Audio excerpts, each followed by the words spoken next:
नमस्कार, मैं कंचना यादव। आज मैं आप सभी को ओबीसी आरक्षण के इतिहास में ले जाना चाहती हूँ। और यह इतिहास कोई व्हाट्सएप से लिया गया इतिहास नहीं है। यह इतिहास कोई जो है फॉरवर्ड किया गया इतिहास नहीं है, बल्कि यह इतिहास एक अच्छी तरह से शोध करके लिखा गया इतिहास है। और इसको लिखने वाले जो हैं वो नेत्रपाल जी हैं। नेत्रपाल जी आईआईटी और आईएम के एलुमनाई हैं। उनका यूपीएससी में यूनियन पब्लिक सर्विस कमीशन में 236वीं रैंक भी आई थी और 2022 में उनको वित्त मंत्री पुरस्कार मिला था। तो एक तरीके से उनका ओबीसी को लेकर एक उनका योगदान है।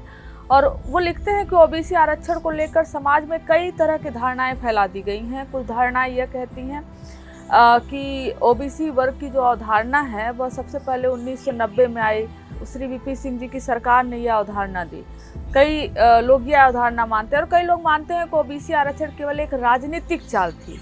इस तरह से भी लोग क्रिएट करते हैं कि ये एक राजनीतिक चाल थी जिसे एक सत्ता हासिल करने के लिए लागू किया गया था। और कई लोग एक अलग धारणा फैलाते हैं, वो कहते हैं कि ओबीसी आरक्षण होना ही नहीं चाहिए। तो ये तमाम धारणाएं समाज में फैलाई जाती हैं ओबीसी आरक्षण को लेकर, लेकिन सच्चाई जो है वह इससे बिल्कुल अलग है। और अगर सच्चाई में जाएंगे तो हम पाएंगे कि ओबीसी आरक्षण जब 1990 में पहली बार लागू हुआ तो उसके पीछे 110 साल का लंबा संघर्ष और 110 साल का लंबा इतिहास छिपा हुआ है। और यह फैसला कोई अचानक से लिया गया फैसला नहीं है, बल्कि एक राजनीतिक और सामाजिक न्याय के लिए एक लंबे समय से चली गई लड़ाई का परिणाम था 1990, जिसको कुछ जो है हमारे सामाजिक न्याय के नेताओं ने इसको मिलकर लागू करवाया। तो एक लंबे समय की लड़ाई का परिणाम है यह, कोई राजनीतिक चाल नहीं है। और इसलिए मंडल आयोग को एक राजनीतिक घटना के रूप में जब कोई प्रस्तुत करता है तो लगता है कि वह 110 साल पुराने जो वादा है, जो ऐतिहासिक जो है संघर्ष है, उस संघर्ष को जो है कि सराहने के बावजूद उस संघर्ष को क्रिटिसाइज कर रहा है, उस संघर्ष की वो अवहेलना कर रहा है। और जिसको 1990 में श्री वीपी सिंह जी की सरकार द्वारा लागू किया गया। और दूसरे लोग यह तर्क देते हैं कि ओबीसी आरक्षण का जो मानदंड होना चाहिए वो आर्थिक आधार पर होना चाहिए। कई लोग यह तर्क देते हैं और कहते हैं कि ईडब्ल्यूएस आरक्षण ओबीसी आरक्षण से ज़्यादा बेटर है। ये एक अलग अवधारणा लोग पैदा करते हैं, लेकिन अगर हमें इसे समझना पड़ेगा कि कौन सा बेटर है और ओबीसी आरक्षण के पीछे क्या संघर्ष है, तो हमें यह एक महत्वपूर्ण जो पहलू है, हमें यह भी देखना पड़ेगा कि आखिर में जो ओबीसी आरक्षण है और जो ईडब्ल्यूएस आरक्षण है, दोनों का संघर्ष क्या है। एक संघर्ष से 110 साल के लंबे संघर्ष से दिया गया, मिला, लड़ाई से मिला, और एक यूं ही दे दिया गया। जब आप दोनों के जो है इतिहास को देखेंगे तो आपको साफ साफ समझ में आएगा कि 1990 में जो आरक्षण मिला, जो ओबीसी आरक्षण मिला, उसको समय समय पर ओबीसी को पहचान करने के लिए कई सारे मानदंड तैयार किए गए। और उस मानदंड जो उसमें है उसमें मुख्यतः रूप से सामाजिक पिछड़ापन और शैक्षणिक पिछड़ापन था। और अगर सामाजिक पिछड़ेपन को ओबीसी आरक्षण से अलग कर दिया जाए, सामाजिक और शैक्षणिक पिछड़ापन के आधार पर ओबीसी आरक्षण है, और अगर सामाजिक पिछड़ेपन को ही अलग कर दिया जाए और उसकी जगह आर्थिक आधार बना दिया जाए, तो यह उस ऐतिहासिक सामाजिक वास्तविकता को नजरअंदाज करना होगा जिसने ओबीसी आरक्षण की जरूरत को समझा, जिसने ओबीसी आरक्षण को जरूरत को महसूस किया। और अगर हम दूसरे शब्दों में कहें तो ऐसा करना, सामाजिक जो आधार है उसको हटा देना, आर्थिक आधार लागू कर देना, ये सदियों पुराने सामाजिक पिछड़ेपन के जो प्रश्न है उसको दफनाने जैसा होगा। और जो ओबीसी आरक्षण का मूल कारण रहा है तो समझना है तो आपको इतिहास समझना पड़ेगा, और आपको ओबीसी का आरक्षण का इतिहास समझना पड़ेगा और ईडब्ल्यूएस का भी इतिहास समझना पड़ेगा। और इसके लिए ओबीसी आरक्षण के इतिहास को समझने के लिए मैं आपको 140 साल पीछे ले जाना चाहती हूँ। और सबसे पहले 1880 के दशक में आपको जाना होगा। 1882 में सबसे पहले ज्योतिबा राव फूले जी ने हंटर एजुकेशन कमीशन के सामने एक महत्वपूर्ण प्रस्तुति दी। उन्होंने बताया, हंटर एजुकेशन कमीशन के सामने उन्होंने बताया कि उस समय जो शिक्षा थी वो लगभग कुछ जातियों के हाथों में थी, मुख्यतः ब्राह्मणों के हाथों में थी और कुछ एक दो और जातियों के हाथों में थी। फूले जी ने यह भी उस सरकार के सामने कहा कि लगभग सभी उच्च पदों पर ब्राह्मणों का एक तरफ से एकाधिकार था। उन्होंने 1880 में हंटर एजुकेशन के सामने बताया और 1882 में ही ज्योतिबा फूले जी वह पहले व्यक्ति बने जिन्होंने सार्वजनिक स्तर पर जो है सार्वभौमिक प्राथमिक शिक्षा की मांग उठाई। इसके पहले बैकवर्ड में कोई शिक्षा नहीं था, न एजुकेशन सिस्टम था, न स्कूलों में दाखिला हो पाता था। और उन्होंने सुझाव भी दिया कि गरीब और वंचित वर्गों के लिए अलग से स्कूल बनाए जाएं ताकि उन्हें भी शिक्षा का अवसर मिल सके। और पहली बार सार्वजनिक रूप से पिछड़े वर्गों के लिए, डिप्रेस वर्गों के लिए शिक्षा की मांग की जो शुरुआत की थी वो ज्योतिबा फूले जी ने की थी। और उन्होंने बताया कि राज्य को किस तरह से देश को सामाजिक समावेशन और सामाजिक न्याय के सिद्धांतों को अपनाना चाहिए। हालांकि जो हंटर एजुकेशन के सामने उन्होंने प्रस्ताव रखा, लेकिन औपचारिक रूप से अगर देखा जाए, कानूनी कदम के तौर पर देखा जाए तो मद्रास सरकार द्वारा सबसे पहले कानूनी कदम उठाया गया 1885 में। और उन्होंने ग्रांट इन कोड बनाया जिसका उद्देश्य था कि शैक्षणिक संस्थानों को जो दी जाने वाली वित्तीय सहायता है उसको कैसे नियमित किया जाए।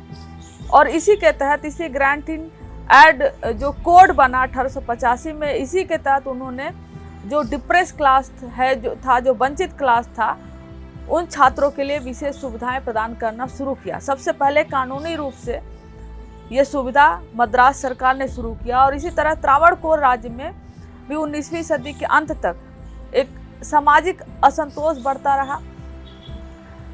मलयालम भाषी जो नायर जाति के लोग थे, वो गैर स्थानीय जो ब्राह्मण थे, उनके खिलाफ एक उनमें नाराजगी पैदा हुई। और 1 जनवरी 1891 को उन्होंने मलयाली मेमोरियल नाम का एक जो है ज्ञापन, जो त्रावणकोर के उस समय महाराजा थे, उनको उन्होंने सौंपा। तो मद्रास के बाद त्रावणकोर में यह प्रथा शुरू हुई जिसमें लगभग 10,000 लोगों ने साइन किया और साइन करके उसको अपने महाराज को दिया।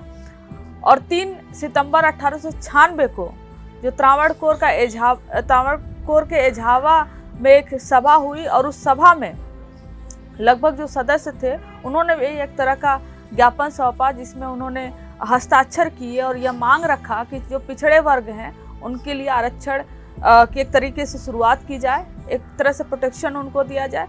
तो ये जो आरक्षण है वह एक दिन की मांग नहीं है, आप लगातार देख रहे हैं। उसके बाद आता 1902 और कोल्हापुर में जो साहू जी महाराज थे, उन्होंने 26 जुलाई 1902 को पिछड़े वर्गों के लिए आरक्षण लागू कर दिया।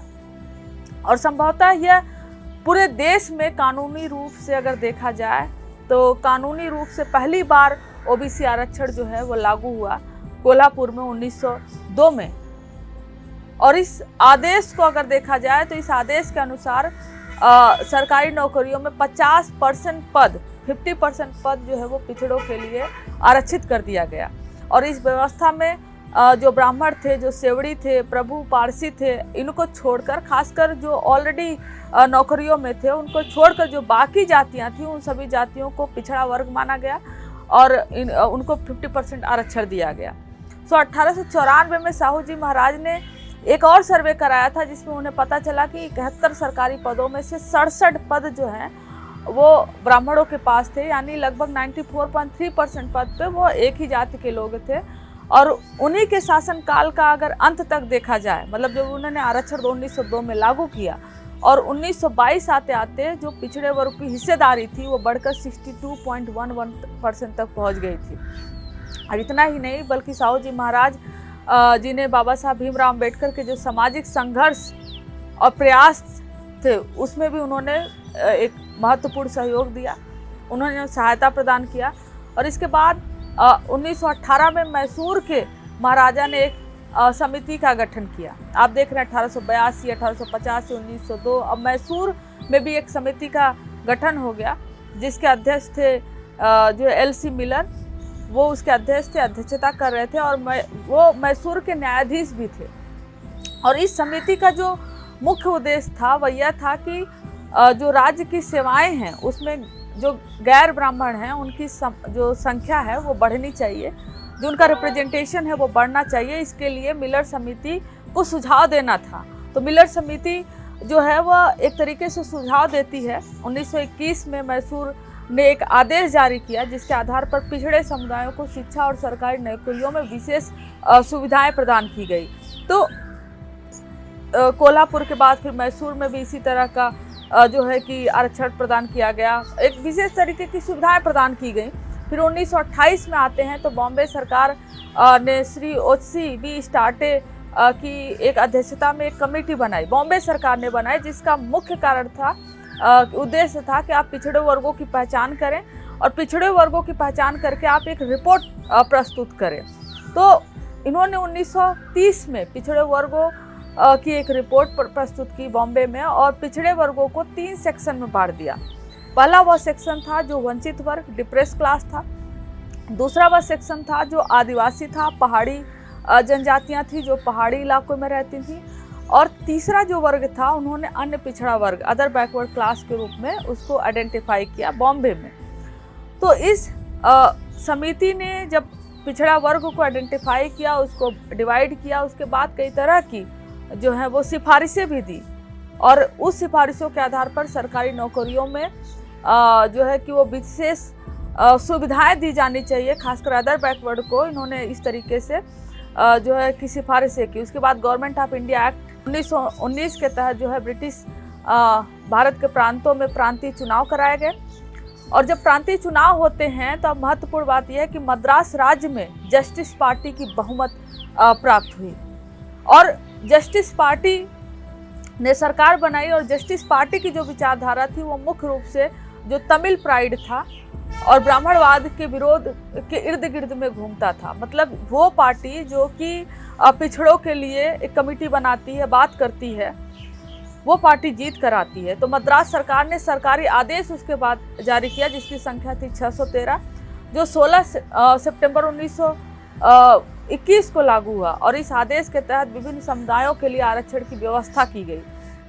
तो इस सरकारी आदेश को अगर देखें, जिसकी संख्या मैंने आपको बताया कि 613 थी, इसमें कहा गया कि सरकारी कार्यालयों में गैर ब्राह्मणों द्वारा धारण किए जाने वाले पदों की जो संख्या है वह अनुपात में बहुत कम है, संख्या में बहुत कम है। इसको बढ़ाया जाना चाहिए और इसको बढ़ाए जाने के लिए सरकार को निर्देश जारी करना चाहिए। और राजस्व विभाग के लिए बोर्ड स्टैंडिंग ऑर्डर भी आया, राजस्व विभाग से पैसे भी जो है कुछ निर्धारित किए गए। और इस आधार पर विभिन्न जो अदर बैकवर्ड क्लास थे उनको एक तरीके से वित्तीय सहायता मिली, नियुक्तियों में सहायता मिली और धीरे धीरे करके जो रिप्रेजेंटेशन है वो सभी विभागों में ओबीसी का जो अदर बैकवर्ड क्लास का रिप्रेजेंटेशन था, जो ट्राइबल का रिप्रेजेंटेशन था, वो एक तरीके से बढ़ने लगा। और इसी प्रकार अगर हम देखें तो मद्रास सरकार ने 15 अगस्त 1922 को एक और सामुदायिक जो है वो सरकारी आदेश जारी किया, मद्रास सरकार ने ही। और उस आदेश जो संख्या था वो था 658। और इसके बाद 1927 में तीसरा सामुदायिक सरकारी आदेश जारी किया गया। तो मद्रास गवर्नमेंट ने ही 3 सरकारी आदेश जारी करके वित्तीय सहायता आरक्षण के तौर पर पिछड़े वर्गों के रिप्रेजेंटेशन को एक व्यापक जो है बनाया। और अंततः यह व्यवस्था बनी कि हर 12 पदों में से, मतलब जो अगर सरकारी कोई विज्ञापन आता है जिसमें 12 पद हैं, तो उन 12 पदों में से 5 पद पर जो है वो गैर ब्राह्मण हिंदुओं के लिए होंगे, मतलब 42% जो है वो गैर ब्राह्मण हिंदू होंगे। 2 पद जो है वो ब्राह्मण होंगे 17%, और 2 पद मुसलमानों के लिए होगा जो कि 17% होंगे। और 2 पद जो एंग्लो इंडियन है, इस जो ईसाई हैं एंग्लो इंडियन है, उनके लिए जो है 2 पद होगा। और 1 पद पर जो होगा वो अन्य समुदाय को लोग जो कि वंचित वर्ग से ही आएंगे वो शामिल होंगे, जिनका ये 7% होगा। तो इस तरीके से 3 आदेश के आधार पर मद्रास सरकार ने एक तरीके से आरक्षण को इस नौकरियों को इस तरह से डिवाइड कर दिया। और यह व्यवस्था लगभग 1947 तक जारी रही, जब तक हमारा देश आज़ाद नहीं हुआ। और जिसमें पिछड़े वर्गों को शैक्षणिक जो है पिछड़ेपन के आधार पर एक अलग से पहचान मिली। आप जो लोग डिबेट करते हैं कि ईडब्ल्यूएस होना चाहिए, ओबीसी आरक्षण नहीं होना चाहिए, सामाजिक पृष्ठभूमि नहीं होनी चाहिए, तो इसका जो इतिहास है वह भी आप देख लीजिए। तो 1901 में जो जनगणना हुआ जो है कि उसमें शुद्ध श्रेणी के लिए, ओबीसी श्रेणी के लिए एक अलग से कैटेगरी बनाई गई। 1901 में पहली बार जो है कि वो जाति आधारित जनगणना हुआ। और इन दस्तावेजों के अध्ययन से एक बात तो स्पष्ट हो जाता है कि यह वर्गीकरण मुख्य रूप से सामाजिक पिछड़ेपन के आधार पर किया गया था। शुरू से 1880 से अगर आप देख लें और आज़ादी के बाद भी, तो आपको पता चलेगा कि वर्गीकरण जो है वह सामाजिक आधार था। और इसीलिए 1931 में जो जातिगत जनगणना हुआ उसमें भी कास्ट शब्द जो है सामाजिक पिछड़ापन वह रखा गया। 1931 में लास्ट बार जो है वो जो है जातिगत जनगणना हुआ। तो आधुनिक भारत में जब हम बात करते हैं तो हम यह क्यों भूल जाते हैं कि ओबीसी आरक्षण के पीछे सामाजिक पिछड़ापन इसका आधार है, सामाजिक पिछड़ापन ही इसका एक मानक है। और 1901 से यह की जा रही है कि इस बात पर कोई विवाद नहीं था कि 1901 में जब पहली बार जातिगत जनगणना हुआ, जब ओबीसी क्लास एक अलग से क्लास आइडेंटिफाई कर दिया गया, एक अलग से कैटेगरी आइडेंटिफाई कर दिया गया, तो इस पर तो विवाद ही खत्म हो गया कि कौन ओबीसी है कौन नहीं है। तो अगर इस इतिहास को देखें तो आपको क्या पता चलता है? आपको पता चलता है कि जो ओबीसी आरक्षण है उसके पीछे 110 साल का लंबा इतिहास है। लेकिन ईडब्ल्यूएस आरक्षण के पीछे कौन सा इतिहास है? ईडब्ल्यूएस आरक्षण के पीछे कोई इतिहास नहीं है। यह पूरी तरह से एक राजनीतिक रूप से, राजनीतिक टूल से के माध्यम से इसको लागू किया गया। क्योंकि आज़ादी के बाद काका कालेलकर कमेटी बनी, आज़ादी संविधान लागू करने के बाद जब काका कालेलकर कमेटी बनी, जो संविधान के आर्टिकल 340 के तहत राष्ट्रपति के आदेश द्वारा पारित किया गया था 29 जनवरी 1953 को, और इन्होंने 1955 में आकर 30 मार्च 1955 को काका कालेलकर की रिपोर्ट ने जो है काका कालेलकर की समिति ने अपनी रिपोर्ट प्रस्तुत की। और इस रिपोर्ट में आयोग ने पिछड़ेपन का पहचान किया, पिछड़ेपन के पहचान के कारण भी बताए, उसके मानदंड भी बताए। और उसके जो कारण उन्होंने बताया कि हिंदू समाज की जो पारंपरिक जाति व्यवस्था में जो निम्न सामाजिक स्थिति है उसको एक मानदंड माना। किसी जाति या समुदाय के बड़े हिस्से में अगर सामान्य शैक्षणिक जो है वो प्रगति की कमी है, इसको दूसरा कारण माना।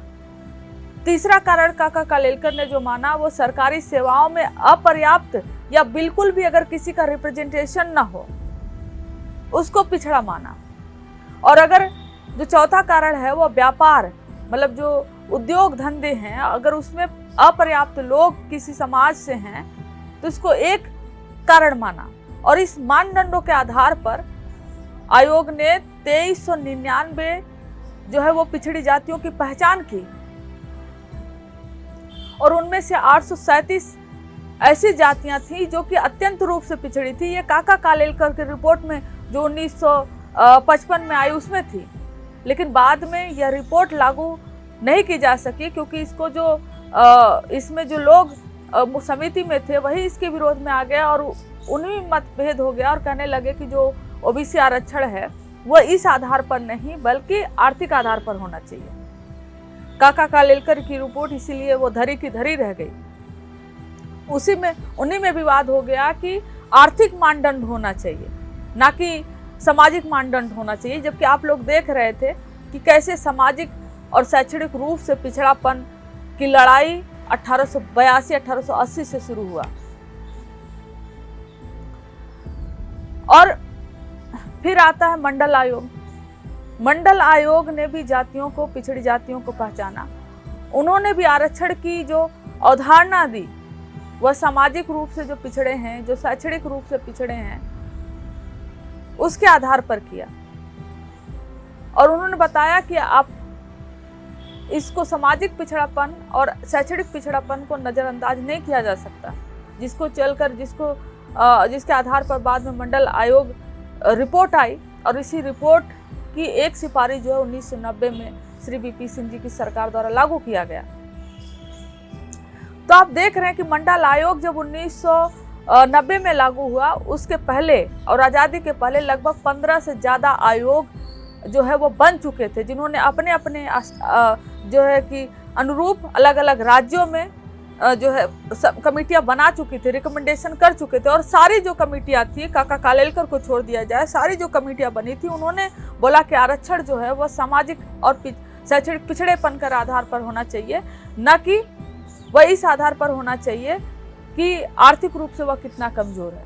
आर्थिक रूप से अगर कोई कमजोर है तो उसके लिए अलग से तमाम सुविधाएं चलाई जा सकती हैं, उनके लिए फाइनेंस जो है अलग से आवंटित किया जा सकता है, उसके लिए आरक्षण जो है वो जरूरी नहीं है। लेकिन जब आप ईडब्ल्यूएस के आरक्षण पर आते हैं तो आपको पता चलता है कि 2006 में जो है वो मेजर सिन्हो कमेटी बनती है, और 2006 में मेजर सिन्हो कमेटी जो बनती है एक रिपोर्ट देती है, और इस रिपोर्ट पे किसी को उस रिपोर्ट के बारे में ज़्यादा कुछ मालूम नहीं है, और 2019 में जो है ईडब्ल्यूएस आरक्षण लागू हो जाता है, और 3 जज में से 2 जज जो है इसके जो है कि समर्थन में फैसला देते हैं और ईडब्ल्यूएस आरक्षण लागू हो जाता है। तो ईडब्ल्यूएस आरक्षण का अगर देखें तो उसका कोई अपना सामाजिक इतिहास नहीं है, अपना कोई संघर्ष नहीं है, लेकिन ओबीसी आरक्षण के पीछे एक लंबा संघर्ष है, 140 साल का संघर्ष है। एक और जो सवाल लास्ट में छूटता है वो यह है कि ओबीसी आरक्षण को लागू करने के लिए रिसेंट का कोई डेटा नहीं था, कोई जातिगत सर्वे नहीं हुआ, लेकिन 1931 में हुआ था। 1901 में 1931 में जातिगत आधारित जो है वो जनगणना हुआ, उसका डेटा अवेलेबल है। लेकिन ईडब्ल्यूएस जब लागू हुआ उसके लिए कोई डेटा नहीं है, कभी भी ईडब्ल्यूएस का अलग से सेंसस नहीं हुआ है, जबकि ओबीसी का अलग से सेंसस हुआ है। ओबीसी के लिए अलग से 15 कमेटियां बनी हैं, सामाजिक और शैक्षणिक पिछड़ेपन के आधार पर आरक्षण होना चाहिए, इसकी मांग जो है 140 साल से हुआ है, लेकिन आपको ईडब्ल्यूएस का इसका कोई इतिहास नहीं मिलेगा। बल्कि ओबीसी आरक्षण जब लागू हुआ 1990 में तो उस पर स्टे लग गया कोर्ट के द्वारा, और 1992 में 1992 में इंदिरा साहनी जजमेंट के आधार पर ओबीसी आरक्षण को संवैधानिक रूप से उसका दर्जा मिला, वैध ठहराया गया। लेकिन ईडब्ल्यूएस के साथ कभी भी ऐसा नहीं हुआ। तो अगर ओबीसी आरक्षण को देखना है तो इसको कभी भी राजनीतिक तौर पर नहीं, बल्कि इसको एक सामाजिक लड़ाई, ऐतिहासिक लड़ाई के तौर पर देखना चाहिए, जिसके लिए 15 से ज़्यादा कमेटियां बनी, जिसके लिए अलग अलग राज्यों ने कमेटियां बनाई, आज़ादी के पहले से कमेटियां बनी, आज़ादी के बाद भी बनी, लेकिन अंततः लागू हुआ 1990 में आकर। और आज भी लोग इसको लेकर अगर अलग अलग धारणाएं बनाते हैं तो ये कतई जायज़ नहीं है। बहुत शुक्रिया।